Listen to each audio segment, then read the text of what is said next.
Audio Jungle.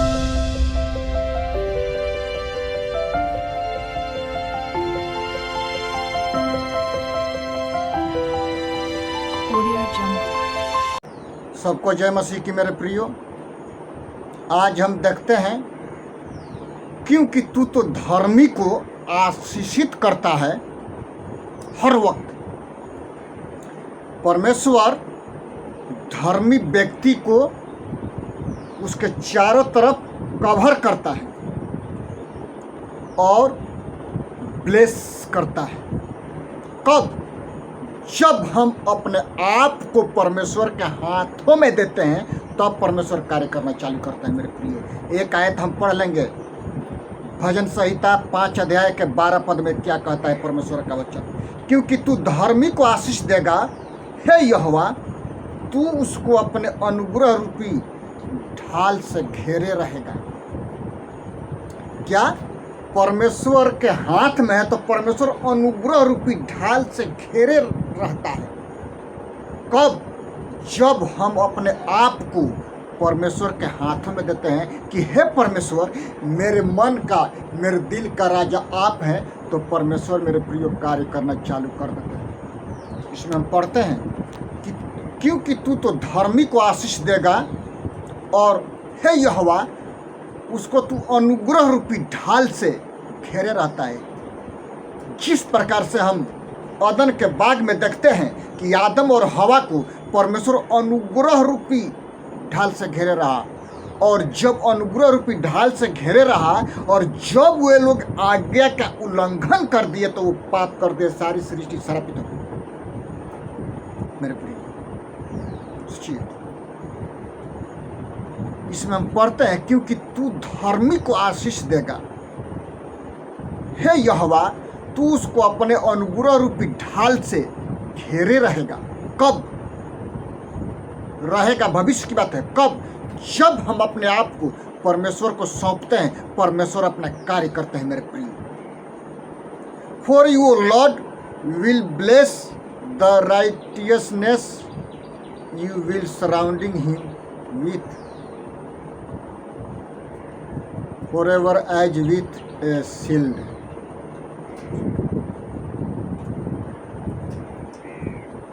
मेरे प्रियो, परमेश्वर अपने अनुग्रह रूपी ढाल से घेरे रहते हैं। ब्लेसिंग, हमेशा वो धर्मी को ब्लेस करते हैं, उसके परिवार को ब्लेसिंग करते हैं मेरे प्रियो, आशीषित करते हैं। कब? जब आप अपने आप को परमेश्वर के हाथों में देते हैं तब जाकर के होता है, वरना नहीं होता। What is a lamp unto my feet and A light unto my path. तेरा वचन मेरे पाँव के लिए दीपक और मेरे मार्ग के लिए उजियाला है। कब? जब हम अपने आप को परमेश्वर को सौंपते हैं तब मेरे, तब जाकर के परमेश्वर एक धर्मी व्यक्ति के परिवार को वो सराउंडिंग करता है, वो घेर करके रखता है। अनुग्रह रूपी ढाल से वो घेरे रहेगा, तब जाकर के परमेश्वर आशीष करता है। एक आयत हम पढ़ लेंगे, भजन संहिता 1 अध्याय का 1 से 3 पद। क्या ही धन्य है वो पुरुष जो दुष्टों की युक्ति पर नहीं चलता, न पापियों के मार्ग में खड़ा होता है और न ठट्ठा करने वालों की मंडली में बैठता है।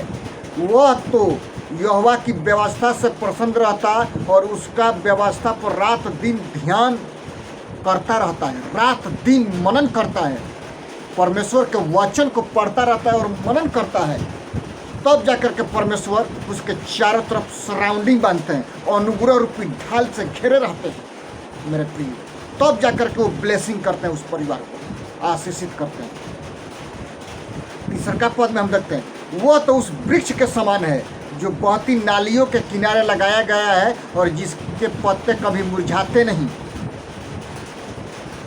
और इसलिए जो कुछ वो पुरुष करे वो सफल होता है। मेरे प्रियो, जब मेरा और आपका जब प्रभु यीशु मसीह में है तो हम 24 घंटा लहलाते रहेंगे और हमारा दिया बुझेगा नहीं। क्योंकि तू तो धर्मी को आशीष देगा और हे यहोवा, उसको तू अनुग्रह रूपी ढाल से घेरे रहता है। सचमुच भला होता कि हे यहोवा तू सचमुच मुझे आशीष देता है, मेरे सीमा को बढ़ाता और तेरा हाथ मेरे साथ होता और तू मुझे बुराई से ऐसा बचा कर रखता, उसे पीड़ा न होगी। मेरे प्रियो, जबेज की प्रार्थना एक पावरफुल प्रार्थना है मेरे प्रियो, डायनामाइट बम की तरह काम करती है। हमको आशीष देगा, हमारा परिवार आशीष होगा, हमारे घर वाले अच्छे होंगे, हमारे आस पड़ोस के लोग अच्छे होंगे, हमारा राज्य देश और आस पड़ोस के देश भी आशीषित होगा। आज भारतवर्ष के प्रगति के बारे में हम देखते हैं तो आदमी सोचने से परे हो जाता है, क्योंकि भारत का नाम बाइबल में 2 बार आया है। भारत युद्धों का रणभूमि है। हमको घमंड की बात है कि हम भारतवर्ष देश में पैदा हुए। मेरे प्रिय, इसीलिए भला होता कि सचमुच परमेश्वर मुझको आशीष देता, मेरे सीमा को बढ़ाता, मेरे पूरा घराना यहोवा के नाम से आशीषित होगा। तब जब अपने परिवार को अपने परमेश्वर के हाथों में सौंपते हैं, तब जाकर होता है। वचन प्रार्थना दोनों साथ साथ बढ़ना है, तब जाकर के हम परमेश्वर के राज्य में प्रवेश करेंगे। एक आयत हम पढ़ लेंगे भजन संहिता 29 अध्याय के 11 पद। इसमें परमेश्वर का वचन क्या कहता है? हे यहोवा अपनी प्रजा को बल देगा, हे यहोवा अपनी प्रजा को शांति की आशीष देगा। यहोवा अपनी प्रजा को बल देगा, अपनी प्रजा को शांति की आशीष देगा। कब? जब अपने आप को हम परमेश्वर के हाथों में देते हैं, तब जाकर के परमेश्वर कार्य करना चालू करते हैं। और मेरे प्रियो, आशीष होते हैं। अब्राहम के बारे में हम पढ़ते हैं, अपने पुत्र को मोरिया देश के पर्वत पर वो बलिदान किया, तब जाकर के परमेश्वर आशीष देना चालू किया। अय्यूब के बारे में हम देखते हैं, 5 मित्रों को क्षमा किया, धर्मी था वो, तब जाकर के परमेश्वर दुगना आशीष किया, क्योंकि उसका विश्वास रूपी ढाल प्रभु यीशु मसीह में उसका जड़ थी, वचनों में। मेरे प्रिय,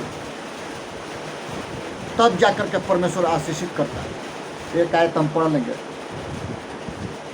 भजन संहिता 32 अध्याय के 7 पद में क्या परमेश्वर का वचन कहता है? तू मेरे छिपने का स्थान है, तू संकट से मेरी रक्षा करेगा, तू मुझे चारों ओर से छुटकारे के गीतों से घेर लेगा।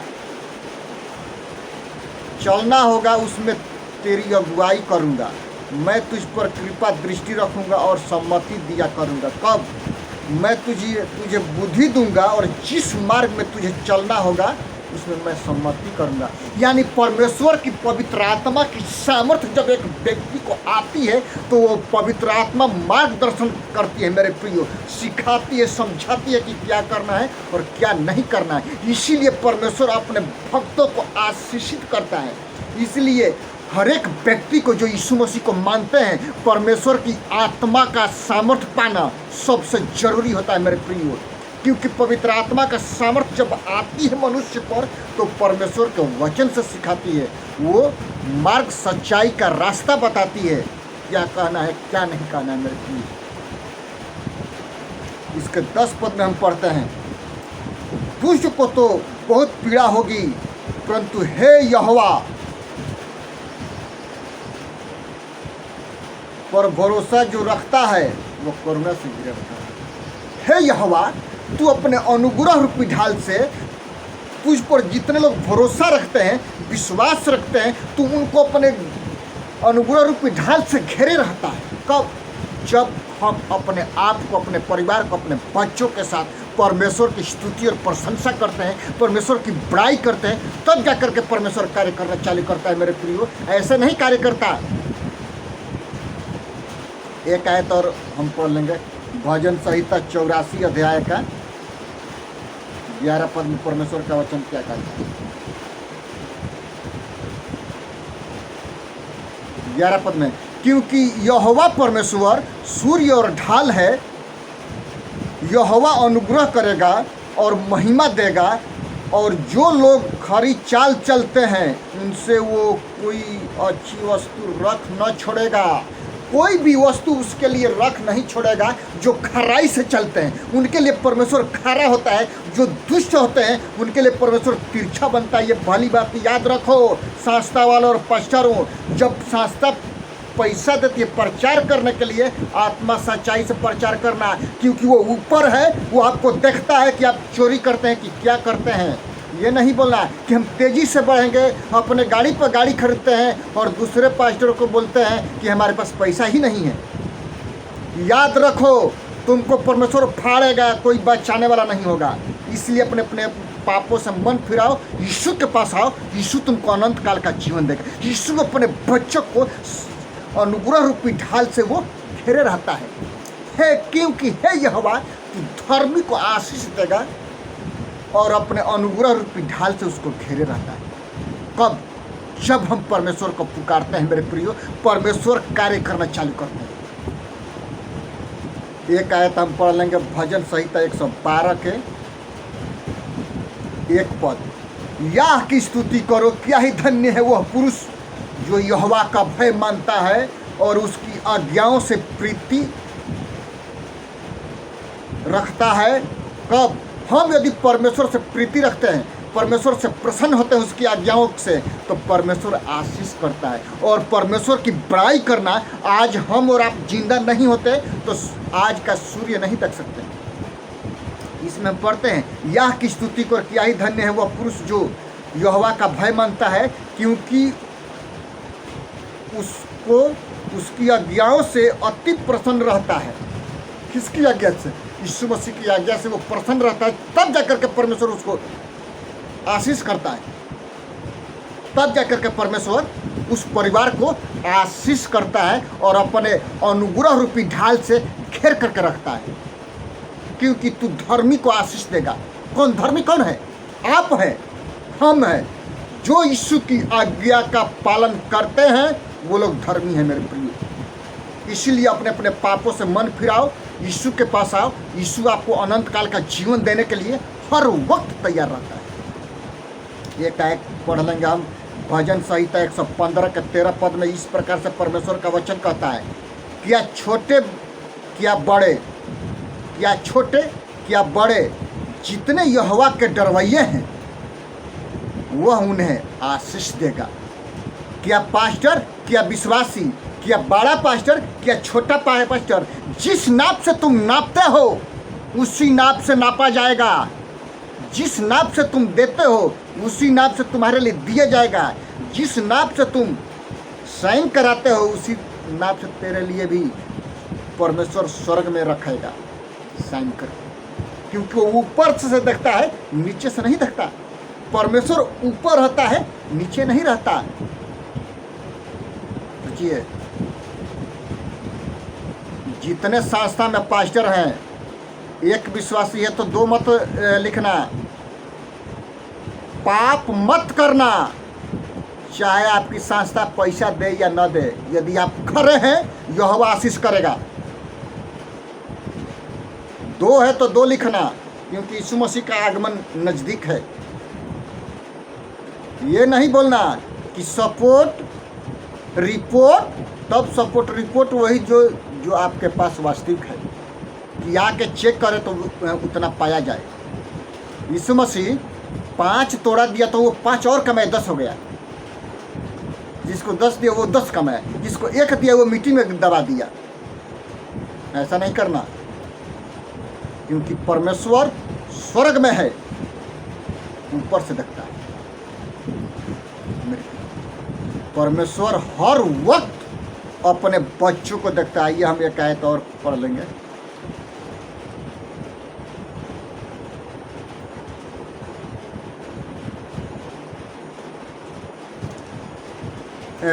गिनती 6 अध्याय का 23 और 27 पद।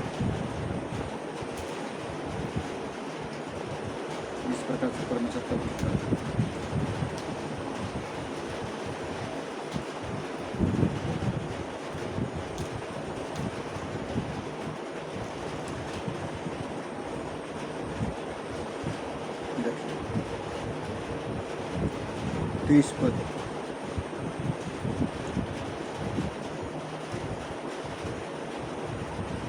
हारून और उसके पुत्रों से कह कि तू इस्राएलियों को इन वचनों से आशीष दिया करना, यहोवा तुझे आशीष देगा और तेरी रक्षा करेगा।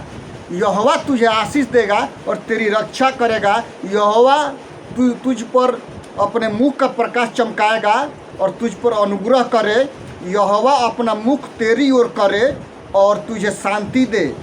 इस रीति से इस्राएलियों को आशीष दिया करना, मैं उन्हें आशीष दिया करूँगा। कब? इस याजकों की प्रार्थना है, तब जाकर के परमेश्वर आशीष करेगा। ये याजकों की प्रार्थना जब परमेश्वर उसको सिखाता है तो वो ये सिखाता है कि जब तुम मेरे हाथ में रहोगे, जब तुम मेरी आज्ञाओं का पालन करोगे, तभी मैं तुमको आशीष को दूंगा। यदि आप मेरी आज्ञाओं का पालन नहीं करोगे तो मैं आशीष नहीं दूंगा। सोचिए, आशीष परमेश्वर नहीं देगा। कब? जब हम उसकी आज्ञा का उल्लंघन करते हैं। तब आदम और हवा आज्ञा का उल्लंघन किया, उनको परमेश्वर बाहर फेंक दिया। वहाँ पर अग्नि में स्वर्गदूत दो धारी तलवार लेकर के घूम रहे थे, रखवाली कर रहे थे जब वो लोग पाप किए थे। तो क्या हम और आप पाप करेंगे तो छोड़ेगा? जिन स्वर्गदूतों ने पाप किया उनको अभी तक जंजीरों में जकड़ करके परमेश्वर रखा है। मेरे प्रियो, याद रखना, परमेश्वर ठट्ठों में नहीं उड़ाया जाता। जैसा बोओगे वैसा ही काटोगे। अंगूर बो करके आम नहीं काटेंगे, अंगूर काटेंगे। दाया बो करके दाया काटोगे, कांटा बो करके कांटा काटना होगा, ये याद रखना। इसीलिए अपने अपने पापों से मन फिराओ। यीशु आपके करीब आकर के आशीष देगा और यीशु की आज्ञाओं का पालन करेंगे। परमेश्वर आपके जीवन में मेरे प्रिय कार्य करेगा। परमेश्वर इन सारे वचनों से हमको और आपको आशीष दे। आइए प्रार्थना करें। पिता, हम धन्यवाद करते हैं जितने लोग इस वचन को सुनते हैं पिता, उनके आत्मा से बातचीत कर, उनके जीवन में काम कर। पवित्र आत्मा उनके जीवन में, उनके परिवारों के जीवन में, जितने लोग देखते हैं पिता, उनके जीवन में पवित्र आत्मा अपना अभिषेक कर महान प्रभु। यदि कोई किसी भी समस्या के हालात में है, उनके समस्याओं का समाधान केवल आप हैं पिता परमेश्वर। धन्यवाद करते हैं खुदा, पूरे भारतवर्ष के शासन व्यवस्था को, पूरे इस्राएल के लोगों को, इस्राएल देश को आपके हाथों में देते हैं। आप आशीष कीजिए पिता।